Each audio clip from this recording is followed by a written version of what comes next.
வெளிப்படுத்தின விசேஷம் 2ஆம் அதிகாரம் 4வது வசனம். நீ ஆதியில் கொண்டிருந்த அன்பை விட்டாய் என்று உன் பேரில் எனக்கு ஒரு குறை உண்டு.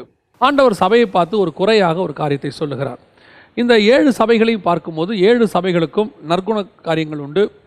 இதில் குறைகள் இல்லாத சபை என்று 2 சபை இருக்கிறது. சிமர்னா சபையும் பிலடெல்பியா சபையும் குறைகள் இல்லாத சபை. மற்ற 5 சபைகளுக்கும் குறைகளை கர்த்தர் சொல்லுகிறார், நற்குணங்களையும் சொல்லுகிறார். இதில் லவோதிக்கேயா சபைக்கு நற்குணங்கள் ஒன்றுமில்லை, வெறும் குறைகளை மாத்திரம் சொல்லுகிறார். சபைக்கு கொடுக்க ஆண்டவர் இந்த காரியங்கள் எல்லாம் கொடுத்திருக்கும் பொழுது நாம் ஒன்றை புரிந்து கொள்ள வேண்டும்.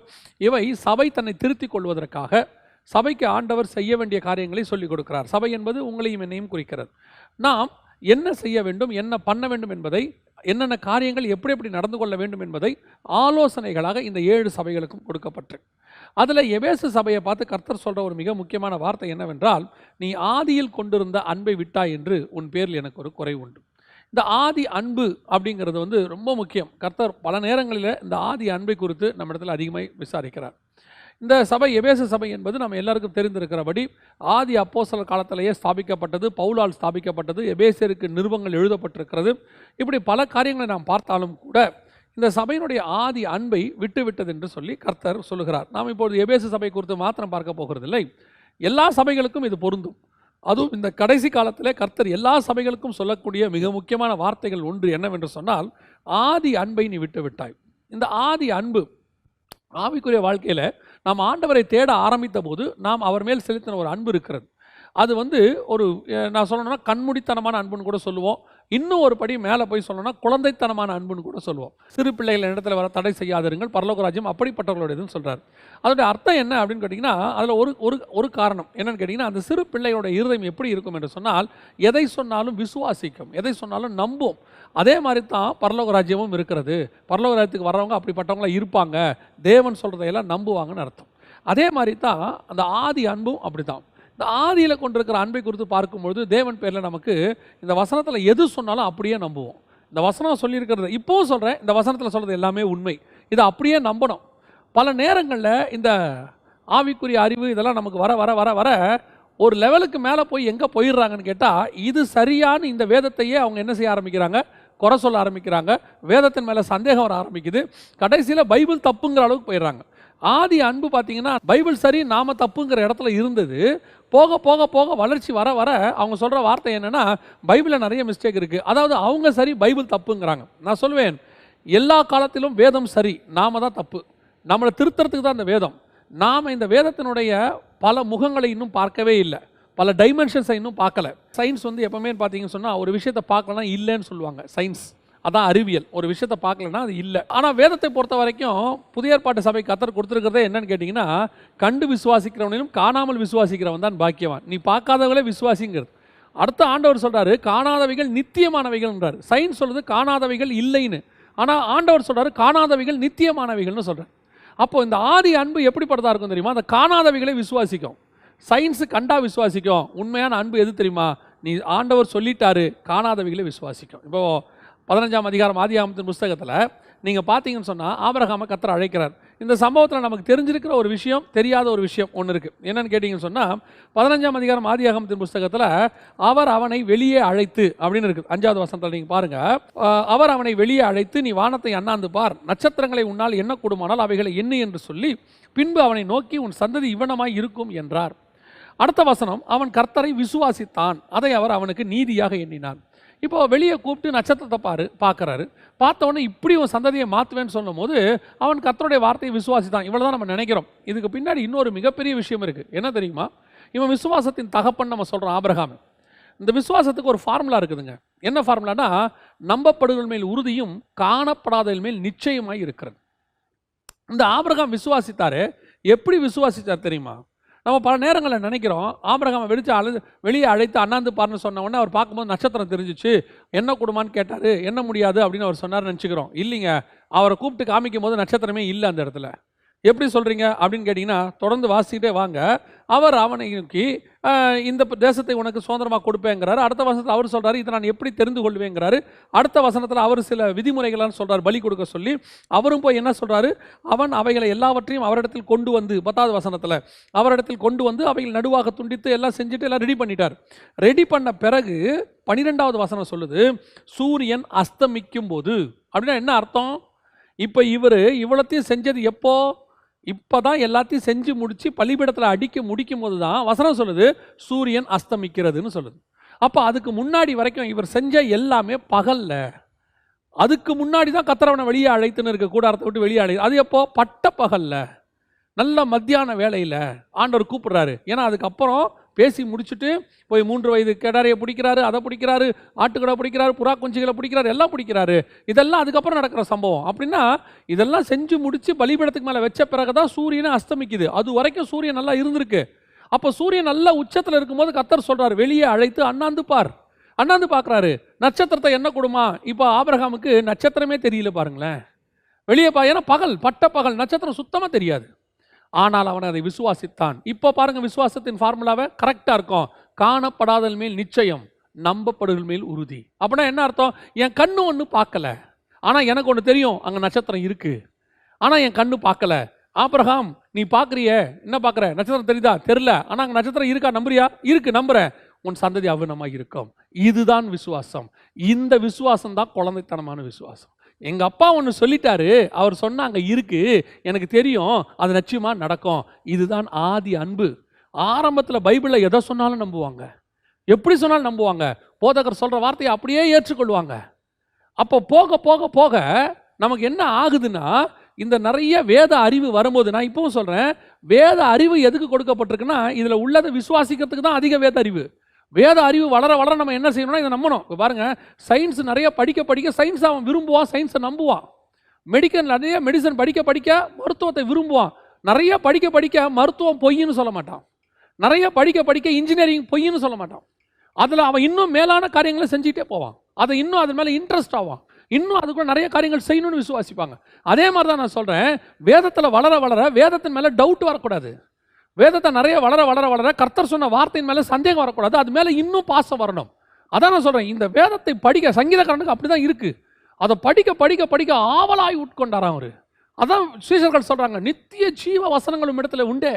அப்போ அந்த ஆதி அன்பு, ரட்சிக்கப்பட்ட புதுசில் ஆண்டவர் மேலே ஒரு அன்பு இருந்தது தெரியுமா? அது இருக்கா?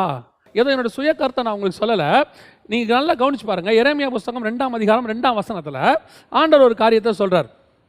எரேமியாவின் புஸ்தகம் 2ஆம் அதிகாரம் 2ஆம் வசனத்தை வாசித்து பாருங்க. நீ போய் எருசலேமின் செவிகள் கேட்க கூப்பிட்டு சொல்ல வேண்டியது என்னவென்றால், விதைக்கப்படாத தேசமாகிய வனாந்தரத்தில் நீ என்னை பின்பற்றி வந்த உன் இளவயது பக்தியையும் நீ வாழ்க்கைப்பட்ட போது உனக்கு இருந்த நேசத்தையும் நினைத்திருக்கிறேன். இந்த ஆதி அன்புனா என்ன? இங்கே 2 காரியத்தை சொல்றார், 2 விஷயத்தை சொல்றார். ஒன்று, நீ வனாந்தரத்தில் என் பின்பற்றி வந்த உன் இளவயது பக்தி. எப்படி? ஸ்டார்டிங்கில் வனாந்தரத்தில் எகிப்தில் தேவன் விடுதலையாக்கி கொண்டு வரும்போது, அந்த செங்கடலை கடந்து வரும்போது அவங்களுக்கு தேவன் மேலே ஒரு பக்தி இருந்துச்சு. ஆடி பாடி சந்தோஷமாக அந்த வனாந்தரத்தின் பாதையில் போக போக போக அந்த காலம் தள்ள தள்ள அவர்களுக்கு முறுமுறுப்புகள் வர தொடங்கியது, அவிசுவாசம் வர தொடங்கியது. அதற்கு பிறகு எகிப்துக்கு போகலாங்கிற முடிவுக்கு வராங்க, நாங்கள் திருப்பி எகிப்துக்கே போவோம் அப்படின்னு. அப்போ அந்த 40 வருஷம் ஆக ஆக அவர்களுக்கு அந்த விசுவாசம் காலம் செல்ல செல்ல போகுது. ஆனால் ஆண்டவர் சொல்கிறாரு, நீ அந்த ஸ்டார்டிங்கில் என்னை நம்பி புறப்பட்ட பாரு, இளவயது பக்தி. எப்பவுமே ரட்சிக்கப்பட்ட புதுசில் ஆண்டவர் மேலே ஒரு பாசம் வரும், அன்பு வரும். என்னை கேட்டால் அது ஒரு வெறி மாதிரி இருக்கும். சர்ச்சுக்கு போகணும், வேதத்தை தியானிக்கணும், நமக்கு வந்துட்டு நல்ல ஜெபம் பண்ணணும். அதை விட என்ன இருக்கும் தெரியுமா? பார்க்குறவங்களுக்குலாம் சுவிசேஷம் சொல்லணும்னு தோணும். ரட்சிக்கப்பட்ட புதுசில் யார் யாருக்கெல்லாம் சுவிசேஷம், யாரை பார்த்தாலும் சொல்ல தோணும், துருன்னு சொல்லுவோம். நிறைய பேரை சபை கூட்டு வரணும்னு தோணும். அது வருவாங்க வரமாட்டாங்க, 2வது விஷயம். ஆனால் தோணும். அதை கர்த்தர் நினைச்சிருக்கிறாராம். அந்த அந்த ஆதியில் கொண்டிருந்த அன்பு நம்ம நல்ல ஆவிக்குரிய வாழ்க்கையில் வளர்ந்த பிறகு, நான் என்னுடைய ஆவிக்குரிய வாழ்க்கையில் நான் என்னை வச்சே நான் சொல்கிறேனே, ஆரம்பத்தில் ரட்சிக்கப்பட்ட புதுசில் சைக்கிளில் தான் போவோம் எல்லா இடத்துக்கும். யாராவது லிஃப்ட் கேட்டாங்கன்னா போதும், சந்தோஷமாக ஜெபம் பண்ணிகிட்டே போவோம். யாராவது லிஃப்ட் கேட்கணும் ஆண்டவரே, யாராவது லிஃப்ட் கேட்டால் போதும், இறக்கி விடுறதுக்குள்ளே காஸ்பல் சொல்லிடுவேன், சுவிசேஷம் கண்டிப்பாக சொல்லிடுவேன். ஒரு சில நேரத்தில் சொல்ல முடியாமல் போயிடும், சில சூழ்நிலையில் மனசு வாதிக்கும். ஐயோ, ஒரு ஆத்மாவை விட்டுட்டோமே, கர்த்தர் நம்மளை நம்பி ஒரு ஆத்மாவை கொடுத்தாரு, அவங்களுக்கு சுவிசேஷம் சொல்லாமல் விட்டுட்டோமேன்னு எத்தனை நாள் வாதிக்கப்பட்டிருக்குது. சைக்கிளில் ஏறி இறங்கிறதுக்குள்ளே அது அது 2 நிமிஷமோ 5 நிமிஷமோ அந்த ரோடு இறங்கிறதுக்குள்ளே சொல்லி முடிச்சிருவோம்.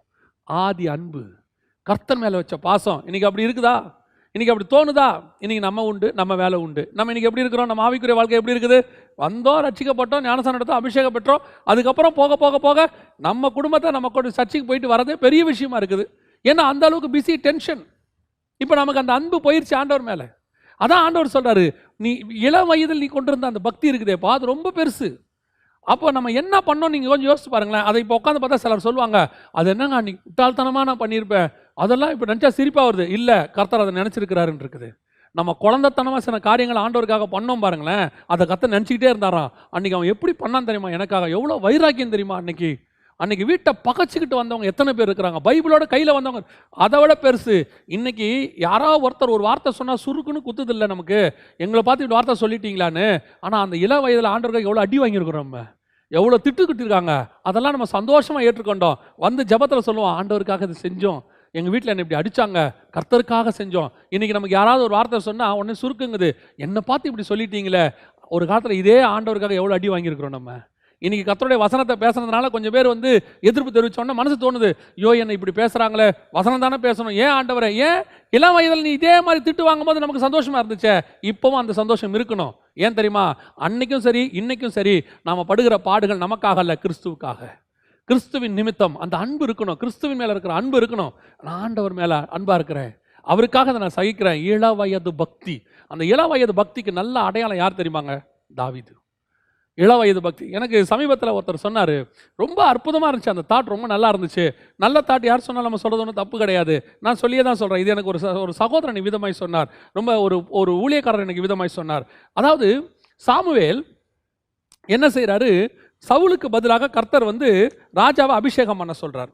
ராஜாவை அபிஷேகம் பண்ண சொல்லும் போது சாமுவேல் போயிட்டு என்ன செய்கிறாரு, எல்லாரையும் பரிசுத்தம் பண்ணுறார். அந்த இடத்துல நீங்கள் பாருங்கள், 1 சாமுவேலின் புஸ்தகம் 16ஆம் அதிகாரத்தில் 4வது வசனம். கர்த்தர் சொன்னபடியே சாமுவேல் செய்து பெத்லெஹேமுக்கு போனான். அப்பொழுது அவ்வூரின் மூப்பர் தத்தளிப்போட அவனுக்கு எதிர்கொண்டு வந்து, நீர் வருகிறது சமாதானமா என்றார்கள். அதற்கு அவன் சமாதானம் தான் என்று சொன்னான். மேலும் ஈசாயும் அவன் குமாரரையும் பரிசுத்தம் பண்ணி அவர்களை பலி விருந்துக்கு அழைத்தான். 5வது வசனம். எல்லாரையும் பரிசுத்தம் பண்ணி கூப்பிட்டாச்சு, வந்து நின்றுட்டாங்க. இப்போது ஆண்டவர் சொல்கிறாரு, நீ முகத்தை பார்க்குற, நான் முகத்தை பார்க்குறதுல இருதயத்தை பார்க்குறேன், இன்னும் ஒருத்தருக்கா அவனை வர சொல்லு அப்படிங்கிறாரு. இப்போது ஈசா கிட்ட கேட்குறாரு, நீ வந்துட்டு உனக்கு இவ்வளோ தான் பையனா, வேறு யாராவது இருக்கிறாங்களா? அப்போ அவர் சொல்கிறார், வேற ஒரு பையன் இருக்கிறான், அவன் ஆடு மேய்ச்சிக்கிட்டு இருக்கிறான், அவனையும் வர சொல்லு. இப்போ அவர் வராரு, அவரை பார்த்த உடனே சாமுவேல் உட்காந்துருக்கிறாரு. கர்த்தர் சொல்கிறாரு, இவன் தான் எழுந்து அபிஷேகம் பண்ணுனார். உடனே சாமுவேல் எழுந்திரிச்சு போய் என்ன செஞ்சிட்டாரு, அபிஷேகம் பண்ணிட்டாரு. இங்கே ஒரு விஷயத்தை நல்லா கவனிச்சிங்களா? மற்ற எல்லாரையும் ராஜாவாக அபிஷேகம் பண்ணுறதுக்கு முன்னாடி சாமுவேல் பரிசுத்தம் பண்ணின்னு இருக்கு. எல்லாரையும் பரிசுத்தம் பண்ணி ரெடி ஆகுறாரு அபிஷேகம் பண்ணுறதுக்கு. இங்கே தாவீதை என்ன பண்ணலை, பரிசுத்தம் பண்ணலை. தாவீதை வந்து ஓகேப்பா நீ போய் பரிசுத்தம் பண்ணிட்டு வா, நான் அவனை எதுவுமே செய்யலை, போய் அவன் தலையில் அபிஷேகம் பண்ணிட்டார். அப்போ ஏன் பரிசுத்தம் பண்ணலை? இவங்களெல்லாம் பரிசுத்தம் பண்ணாங்களே, ஏன் தாவீதை மட்டும் பரிசுத்தம் பண்ணலை? அவருடைய அர்த்தம் என்ன தெரியுமா? தாவீது வனாந்தரத்துலேருந்து வர ஆடு மேய்ச்சிக்கிட்டு இருந்தவன், இவங்க எல்லாம் வீட்டுக்குள்ளே இருந்தவங்க, இவர்கள் வீட்டுக்குள்ளே இருந்த இவர்களை பரிசுத்தம் பண்ண வேண்டி இருந்தது. ஆனால் வனாந்தரத்தில் ஆடு மேய்த்து கொடுத்தான தாவீது அவனை பரிசுத்தம் பண்ண வேண்டியதில்லை. அவன் எப்பொழுதுமே தேவனோடு கூட சஞ்சரிக்கிறவனாக இருந்தான். அவனை தனியாக பரிசுத்தம் பண்ணவே வேண்டியதில்லை. அவன் வனாந்தரத்தில் ஆண்டவர்கிட்ட உட்காந்து அவன் பாட்டு பாடி சந்தோஷமாக இருந்துக்கிட்டு, அவன் சிங்கத்தின் வாயை கிழிச்சிக்கிட்டு, கரடின் வாயை கிழிச்சிக்கிட்டு கர்த்தரோட ஜாலியாக இருக்கிறான். அதனால தான் கோலியாத்தை பார்த்தா அவனுக்கு பயமே வரல. அவனுக்கு சிங்கமும் ஒன்று தான், கரடியும் ஒன்று தான், கோலியாத்தும் ஒன்று தான். ஏன்? அதை எந்த நாமத்தில் ஜெயிச்சனோ இந்த நாமத்தில் அதையும் ஜெயிச்சுட்டு போயிடுவேன். அதனால தான் எருசலேமுக்கு அவன் ஆடிட்டு வரும்போது சொல்கிறான், ஆடுகளுக்கு பின்னால் அலைந்து கொண்டிருந்த என்னை அப்போவே கர்த்தரனை செலக்ட் பண்ணிட்டாரியாங்கிறான். அப்போ கர்த்தரவனை அபிஷேகம் பண்ண பரிசுத்தமே பண்ணல பாருங்க சாமுவேல். அவனை அப்போ என்ன அர்த்தம்? அவன் எப்பவுமே பரிசுத்தமாக இருந்தான், எப்பவுமே தேவனோட சஞ்சரிக்கிறவனாக இருந்தான். தனியாக அவனை செய்ய வேண்டிய அவசியமே இல்லை. இதான் ஆதி அன்பு. அந்த அன்பு சாவர வரைக்கும் தாவீதுக்கு தேவன் மேலே இருந்துச்சு. அந்த அன்பு தான் உங்களுக்கு எனக்கு இருக்கணும். நீங்கள் ரட்சிக்கப்பட்ட புதுசில் எப்படி இருந்தீங்க, அபிஷேகம் பெற்ற புதுசில் எப்படி இருந்தோம்? அபிஷேகம் பெற்ற புதுசில் போகும்போது வரும்போது அப்படியே அந்நிய பாஷைகளை பேசிக்கிட்டு போகிறது என்ன, வர்றது என்ன, அப்படியே ஒரு சான்ஸ் கிடைச்சா உடனே ஒரு சுவிசேஷம் சொல்கிறது என்ன, ஒரு டைம் கிடைச்சா பைபிள் வாசிக்கிறது என்ன, ஒரு ஊழியம் பண்ணுறதுக்கு ஒரு வாய்ப்பு கிடைச்சா உடனே வீட்டுக்கு தெரியாமல் போய் ஊழியம் பண்ணிட்டு வந்தது என்ன, எவ்வளோ இருந்துச்சு, எவ்வளோ காரியங்கள் செஞ்சோம். இன்றைக்கி அது இருக்குதா? இன்றைக்கி கேட்டால் நாங்கள் ரொம்ப பிஸி. ஏன்? அன்னைக்கு நமக்கு சம்பாத்தியமே குறைவு. அன்னைக்கு கிடைச்சா வேலைக்கு போனால் நல்லா சம்பாதிக்க முடியும். அன்னைக்கு எல்லாத்தையும் தியாகம் பண்ணி தான் ஆண்டவருக்கு செஞ்சோம். அன்னைக்கு கிடைச்ச நேரத்தை கர்த்தருக்கு செலவு பண்ணோம். இன்னைக்கு நமக்கு அதை விட அதிக நேரம் இருக்கு, அதை விட அதிக சம்பாத்தியம் இருக்கு. இன்னைக்கு நம்ம நினைச்சா அதை விட 2 மடங்கு ஊழியம் பண்ணவும் முடியும், அதை விட ஆண்டவருக்கு அதிகமாக டைம் ஸ்பெண்ட் பண்ணவும் முடியும். இல்லாமைகளிலே உண்மையாக இருந்த நாம் இன்னைக்கு இருக்கும்போது உண்மையாக இருக்கிறோமா? அதான் எப்போ எனக்கு ஆண்டவர் சொல்லி கொடுத்தது ஒன்று தான். என்ன தெரியுமா? ஒரு சபை, அதான் நாம உபத்திரவத்திலும் இல்லாமையிலும் குறைவுகளிலும் உண்மை உள்ளவர்களாக இருப்போம். தேவன் மேலே அன்பாக இருப்போம். ஆண்டவர் எப்படி என்னை காப்பாற்றிடுவார்னு சொல்லுவான். விசுவாச அறிக்கை பண்ணுவான். ஆண்டவருக்கு முன்பாக நிறைய வசனங்கள் எடுத்து பேசுவோம். ஆனால் ஆசீர்வாதம் வந்த பிறகு ரொம்ப பிஸி. நடந்து வர விசுவாசி என்னைக்குமே கரெக்டாக வரும் சர்ச்சுக்கு. பஸ்ஸில் வர விசுவாசி கரெக்டாக ஓடி வந்துடும். பயந்து பயந்து விறுவிறுக்க ஓடி வந்துடுவாங்க. பெரும்பாலும், நான் எல்லாரையும் சொல்லலை, பெரும்பாலும் இந்த வண்டி வந்து கார் வந்துருச்சுன்னு வச்சுங்க, லேட்டு தான். 10 நிமிஷம் லேட்டு தான், 1/2 மணி நேரம் லேட்டு தான். கேட்டு பாருங்க, பயங்கர டிராஃபிக். ஆனால் அதே விசுவாசி கார் வாங்குறதுக்கு முன்னாடி பஸ்ஸில் வரும்போது 10 நிமிஷம் முன்னாடி வந்துடுவாங்க. வந்து பாயெல்லாம் போடுவாங்க, சர்ச்சில் பெருக்கெல்லாம் செய்வாங்க. ஆனால் ஒரு வசதி வந்த பிறகு எப்பவுமே சரி, அந்த ஆதி அன்பை கர்த்தர் நினச்சி கொண்டே இருக்கிறார். அதுதான் தாவீது கிட்ட ஸ்பெஷல். அதனால தான் தாவீது டோட்டல் பைபிள்லையுமே ஒரு மனுஷன் பேர் அதிகமாக இருக்குதுன்னா தாவீது பேர் தான். 1000 தடவைக்கு மேலே இருக்குதாமா. அத்தனை அளவுக்கு ஆண்டவர் தாவீதை நேசிக்கிறார். எந்த புஸ்தகத்தில் தாவீது வந்துட்டானோ அதுக்கப்புறம் வெளிப்படுத்தின விசேஷம் வரைக்கும் தாவீது வருவாப்ல. எல்லா இடத்துலையும் வருவார். அந்த காரணம் அந்த ஆதி அன்பு, இளவயது பக்தி. 2வது கர்த்தர் சொல்றார் எரேமியா 2:2, நீ வாழ்க்கைப்பட்ட போது உனக்கு இருந்த நேசம். அந்த வாழ்க்கைப்பட்ட போது இந்த நேசத்தை நம்ம எக்ஸ்பிளைன் பண்ணியிருக்கிறோம். ஆனால் இன்னும் ஒரு விஷயம் நான் சொல்லுகிறேன். கல்யாணமான புதிதில் ஒரு மணமகன் வீட்டுக்கு வந்து விடுவாங்க. விட்ட பிறகு அந்த மணமகன் இந்த விருந்து காரியங்கள்லாம் முடிச்சுட்டு அவர் வேலைக்கு போயிடுவார். அந்த வீட்டில் அந்த அம்மா இருக்கும், கூட சொந்தக்காரங்களாம் இருப்பாங்க, எல்லா பொருளும் இருக்கும், எல்லா விதமான ஆசீர்வாதம் இருக்கும், எல்லாமே சுற்றி எல்லாம் பர்ஃபெக்டாக இருக்கும், எந்த கவலையும் இருக்காது. ஆனால் அவள் இருதயமோ வெளியே போயிருக்கிற மணவாளனே தேடிட்டு இருக்கும். ஏன்னு சொன்னால் அங்கே இருக்கிற எல்லாமே அந்த அம்மாவுக்கு அந்நியமாக இருக்கும். அந்த அம்மாவுக்கு அப்போ இருக்கிற ஒரு நெருங்கிய சொந்தம் யாருன்னா வெளியே போயிருக்க மணவாளன் மட்டும்தான். இத்தனைக்கும் அவரும் புதுசாக வந்தவர் தான். ஆனால் அவரை திருமணம் பண்ணிட்டோம், ஒரு பந்தம் வந்துருச்சு, இனி எனக்கு எல்லாமே அவர் தான், அவர் எனக்கு தான் அப்படிங்கிற ஒரு தாட் வந்த பிறகு சுற்றி இருக்கிற எல்லாருக்குமே அந்நியமாக படுவாங்க. அந்த வீட்டில் இருக்கிறவங்களாம் சொல்லுவாங்க, ஏமா இப்படி தனியாக உட்காந்துருக்கிற, வந்து பேசு எல்லாத்தையும், எல்லாம் நம்ம சொந்தக்காரங்க தான், வந்து சாப்பிடுமா, கொஞ்சம் கலகலப்பாயிரு, எல்லாத்தையும் பேசுவேன், வெளியே உட்காருலாம் சொல்லுவாங்க. ஆனால் இருதயம் ஒத்துக்காது. நான் சொல்கிறது வாழ்க்கைப்பட்ட புதுசில் அப்படியே வெளியே போயிருக்கிற மணவாளினே தேடும். அப்போ தேடி அவர் வந்த ஒருவரை அவர் வர நேரம் பார்த்த உடனே அலங்காரம் பண்ணி ரெடி ஆகி அவரை சந்திக்க ரெடி ஆவாங்க. அப்படி முகங்கள்லாம் கழுவி அவர் வந்த உடனே அவர் வெளியே கூட்டிகிட்டு போவார்னு ஒரு நம்பிக்கையில் அவர் வந்த உடனே வெளியே போகலான்னு சொன்ன உடனே ஒரு பெரிய சந்தோஷம். இது வாழ்க்கைப்பட்ட போது இருந்த நேசம். இதுதான் இன்றைக்கி ஆண்டவர் நம்மகிட்ட எதிர்பார்க்குறாரு. எப்படி ரட்சிக்கப்பட்ட புதுசில் எப்போ நம்ம எப்படி இருந்தோம் தெரியுமா? நம்மளை சுற்றி எவ்வளோ இருந்தாலும், உலகத்தில் எவ்வளோ காரியங்கள் இருந்தாலும் அந்த பாவங்களெல்லாம் வெறுத்தோம். அந்த பாவங்களை எல்லாத்தையும் விட்டுட்டு எதுவுமே மைண்டில் இருக்காது. ஒன்றே ஒன்று இருக்கும், இயேசு எப்போ வருவார் நான் போகணும், இயேசு எப்போ வருவார் நான் போகணும். ஆனால் போக போக அந்த உலகம் காரியங்கள்லாம் வந்த பிறகு 10 வருஷம் கழிச்சு மணவாளனே வந்து கூப்பிட்றாரு. இப்போல்லாம் நிறைய பேர் வீட்டில் வாசலில் பெல் அடிச்சாலும் திறக்க மாட்டேங்கிறாங்க, வாசல் நின்று கூப்பிட்றாரு. பல சபைகள் இன்றைக்கி அந்த நிலைமையில் தான் இருக்குது. மணவாளன் கதவை தட்டுறாரு, மணவாட்டி படுத்து கிடக்கு, வஸ்திரத்தை கலைந்தேன், பாதங்களை கழுவினேன், எப்படி அழுக்காக்குவேன், பேசி தெரியுது உள்ள உட்காந்துக்கிட்டு. இன்றைக்கி நிறைய சபைகள் பேசுகிற சபைகள் தான், கதவை திறக்கிற சபை இல்லை. வெளிப்படுத்தின விசேஷத்தில் கர்த்தர் சொல்கிறார், வாசப்பள்ளியிலிருந்து கதவை தட்டுறேன், தட்டிக்கிட்டே தான் நிற்கிறாரு, உள்ளே உட்காந்து பேசிக்கிட்டு இருக்கு, நல்லா பேசுகிறாங்க. அதான் சொல்லுவேன், நல்லா பேசணுங்கிறது ரொம்ப முக்கியமே கிடையாது, மணவாளனோடு கூட இருக்கணும், அதான் ரொம்ப முக்கியம். இன்றைக்கி நான் நிறைய சபைகளில் ஆதியில் கொண்டிருந்த அன்போட விஷயம் என்னென்னா, நிறைய சபைகளில் மணவாளன் வெளியே நிற்கிறாரு, ஆனால் இவங்க உள்ளேருந்து பேசிக்கிட்டு இருக்கிறாங்க, உள்ள சவுண்டு கேட்டுக்கிட்டே இருக்குது. நிறைய சபைகளில் உள்ள ஆராதனைகள் நடக்குது, செய்தி கொடுக்குறாங்க, எல்லாம் நடக்குது. ஆனால் இயேசு இருக்கிறாரா? இயேசு உள்ளே இருக்கிறாரா? அதான் ரொம்ப முக்கியம். அவர் வெளியில் கதவை தட்டிக்கிட்டு இருக்கிறார். ஆதி அன்பு போயிடுச்சு. சபையினுடைய ஆதி அன்பு என்ன? அவங்களுக்கு இருந்ததெல்லாம் ஒன்றே ஒன்று, இயேசு பிரசங்கிக்கப்பட வேண்டும், கிறிஸ்து பிரபலமாகணும், நான் சிறுகவும் அவர் பெருகவும் வேண்டும்.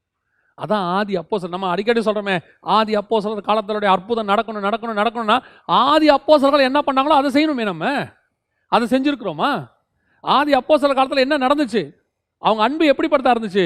மொத்த மீனையும் விட்டான், வலையை விட்டான், தகப்பனை விட்டான், தாயை விட்டான், சிலுவையை தூக்கினான், பின்னாடி தொடர்ந்தான். இயேசுநாதர் போனார், 40 நாள் வெயிட் பண்ணான், பரிசுத்த ஆவியானவர் வந்தார், எழுந்திருச்சு நின்னாம் பாருங்க. உலகத்தை கலக்கிறவர்கள் இங்கேயும் வந்து விட்டார்கள். காரணம் அதான் நான் சொல்வேன், 9 மடங்கு கொடுத்துட்டு 1 மடங்கை வச்சிருந்த அனனியா சப்பீராளை விட 10 மடங்கு கையில் வச்சிருக்கிற பேதுருவும் யோவானும் உண்மை உள்ளவர்களாக இருந்தார்கள். காரணம், பொன்னோ பொருளோ ஆஸ்தியோ சம்பாத்தியமோ அவர்களை அசைக்கவில்லை. உலகத்தின் மேன்மைகள் அவர்களை அசைக்கவில்லை. எதுவும் அவர்களை அசைக்கவில்லை. காரணம், கிறிஸ்துவின் மேல் உள்ள அன்பு. அந்த ஆதி அன்பு. ஆண்டவர் மேல அன்பு வந்துட்டா சுத்தி இருக்கிற எது மேலேயும் அன்பு வராது. கிறிஸ்துவின் மேல அந்த அன்பு வந்துட்டா எதை பத்தியும் நமக்கு கவலைப்பட மாட்டோம், எதை பத்தியும் யோசிக்க மாட்டோம், எதுக்கு பின்னாடி நம்ம மைண்ட் போகாது. ஒரு காரியம் சொல்லுவார்கள், பவுலை குறித்து சரித்திரத்தில் இப்படி சொல்லுவாங்க. நான் படித்ததில்லை, நான் கேள்விப்பட்டது தான். என்ன சொல்லுவாங்கன்னு சொன்னால், பவுல் மற்றவர்களை பார்க்கிலும் பயங்கரமாக ஊழியம் பண்ணார். பயங்கரமாக ஊழியம் பண்ணார்.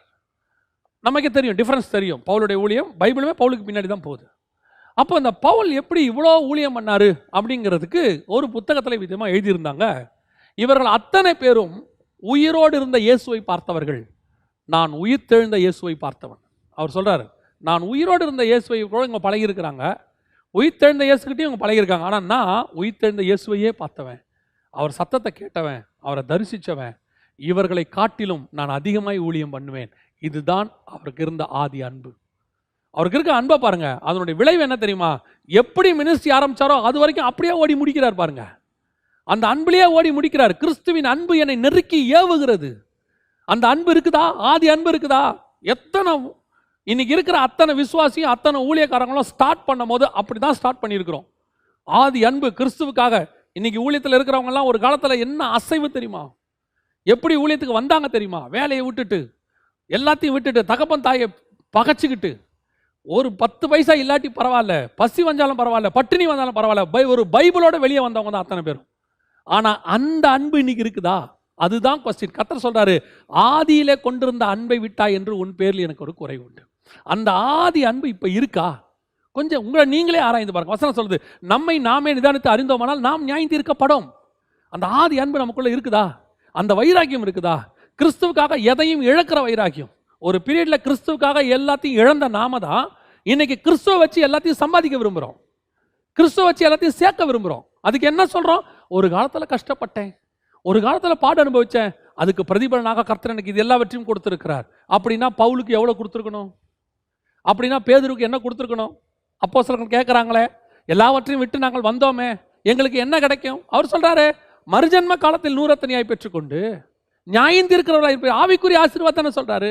அப்படின்னா கொஞ்சம் யோசித்து பாருங்க. அப்போஸ்தலர்கள் விட்டதுக்கெல்லாம் 100 மடங்கு ஆண்டவர் திருப்பி தரணும், பூமியில் தருவார் அப்படின்னு நம்ம எதிர்பார்த்தோம்னா, ஏன்னா இன்னைக்கு இருக்கிற நிறைய ஊழியர்கள் அப்படி தான் சொல்றாங்க, ஒரு காலத்தில் நான் கஷ்டப்பட்டேன், அதுக்காக கர்த்தர் இன்னைக்கு அப்படியா ஆசீர்வச்சிருக்கிறார். அப்படி பார்த்தா பேதுருவையும் பவுலையும் அப்போஸ்தலர்களையும் எப்படி ஆசீர்வச்சிருக்கணும் ஆண்டவர். அவங்க கடைசி வரைக்கும் உலக பிரகாரம் ஆசீர்வாதத்தை சுதந்திரிக்காமையே போனாங்க.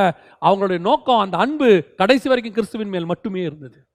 இப்போ தேவைக்கு வேற என்ன தேவையோ, இன்னைக்கு ஊழியம் உடனே நம்ம அவங்கள மாதிரி கழுத மேலே போறோமா அப்படிலாம் கேட்கக்கூடாது. அதோடைய அர்த்தம் என்ன? அன்னைக்கு அவர்கள் ஊழியத்துக்கு என்ன தேவையோ கர்த்தர் அதை கொடுத்தார். இன்னைக்கு ஊழியத்துக்கு என்ன தேவையோ அதை கர்த்தர் கொடுப்பார். ஆனால் ஊழியத்தையும் தாண்டி எதிர்காலத்துக்கு, பிள்ளைகளுக்கு, பேர பிள்ளைகளுக்கு, பூட்டம் பேத்திகளுக்கு, அவங்களுக்கு தலைமுறை தலைமுறைக்கு சேர்த்து வச்சுட்டு, பேங்க்ல அப்படியே கோடி கோடியாக வச்சுக்கிட்டு, எங்ககிட்ட ஒண்ணுமே இல்லை அப்படின்னு இன்னும் கேட்குறீங்களே, இது ஆதி அன்பு இல்லை. கர்த்தர் சொல்றார், நீ ஆதியில கொண்டிருந்த அன்பை விட்டாய். ஆண்டவர் அதை தான் எதிர்பார்க்கிறார். இன்னைக்கு மனம் திரும்புவோம், ஆண்டவர்கிட்ட திரும்பி வருவோம். ஆண்டவரே, நீர் எனக்கு போதும் ஆண்டவரே, இந்த உலகத்தில் இருக்கிற எதுவும் எனக்கு தேவையில்லை. அந்த அன்பு அவர் என்ன கொடுக்குறாரோ, அதான் போன வாரம் செய்தியில் கூட ஆண்டவர் ஒரு காரியம் சொல்லி கொடுத்தாரு. எல்லா ஸ்திரீகளும் ராஜா கிட்ட எல்லாத்தையும் வாங்கிட்டாங்களாம். ஆனால் எஸ்தர் சொன்னாலாம், ஏகா என்ன கொடுக்குறானோ அது மட்டும் எனக்கு போதும். ஏகா பரிசுத்தாவிக்கு, எனக்கு ரொம்ப ஆச்சரியம். ஏகா என்பது பரிசுத்தாவிக்க உருவாகமாக ஆவியானவர் சொன்னார். அதை பேசிட்டோம். ஒரு தம்பி ஃபோன் பண்ணி சொன்னான், அண்ணன் பயங்கர ஆச்சரியண்ணே அப்படின்னா. என்னன்னா, ஏகா என்பதற்கு புதிய ஏற்பாட்டில் பரிசுத்த ஆவியானவருக்கு நம்ம என்ன டேர்ம் யூஸ் பண்ணுறோமோ அதே டேர்ம் தான் யூஸ் பண்ணப்பட்டிருக்குதான். பரிசுத்த ஆவியானவருக்கு நம்ம என்னென்னலாம் ரோமரில் யூஸ் பண்ணுறாரோ பவுல், அதை அவர் யூஸ் பண்ணியிருக்குது அதே ஏகாக்கு. அது உருவாகமாக அப்படி தானே இருக்குது, கரெக்டாக இருக்குண்ணே அப்படின்னா. நாம் அதை அப்படிலாம் நம்ம வசனத்தை பார்த்தலாம் சொல்லலை, ஆவியானவர் சொன்னதை சொன்னோம். எதுக்கு சொல்ல வரேன் அப்படின்னு கேட்டால், அந்த பரிசுத்த ஆவியானவர் நமக்கு என்ன கொடுக்குறாரோ அது நமக்கு போதும், அதை வச்சு ஊழியம் பண்ணணும். ஆனால் நான் உங்களுக்கு சொல்லட்டுமா, நமக்கு என்ன தேவையோ அதை விட அதிகமாக தான் ஆவியானவர் கொடுப்பார் ஒழிய குறைவுகளில் கொண்டு போய் ஆவியானவர் நிறுத்தவே மாட்டார். நம்மளை ஒரு நாள் ஆவியானவர் அப்படி நிறுத்தவே மாட்டார். கையேந்திர இடத்துக்கு ஆவியானவர் விரும்ப மாட்டார். அதாவது நம்ம ஆண்டவர் பிச்சை எடுக்க வைக்கிற ஆண்டவரே கிடையாதுங்க. அதே நேரத்தில் ஆடம்பரமாக வாழ வைக்கிற ஆண்டவரும் கிடையாது. அவருக்கு அது தேவையே இல்லை. அவரே என்ன தேவையோ அதை பெற்றுக்கொண்ட ஆண்டவர் தான், அதே தான் நமக்கு தரார். கவனிச்சு கொள்ளுங்க, ஆதி அன்பு ரொம்ப முக்கியம். அந்த அன்புக்கு நம்ம திரும்பணும், மனம் திரும்பணும், திருப்பி ஆண்டவர்கிட்ட வரணும்.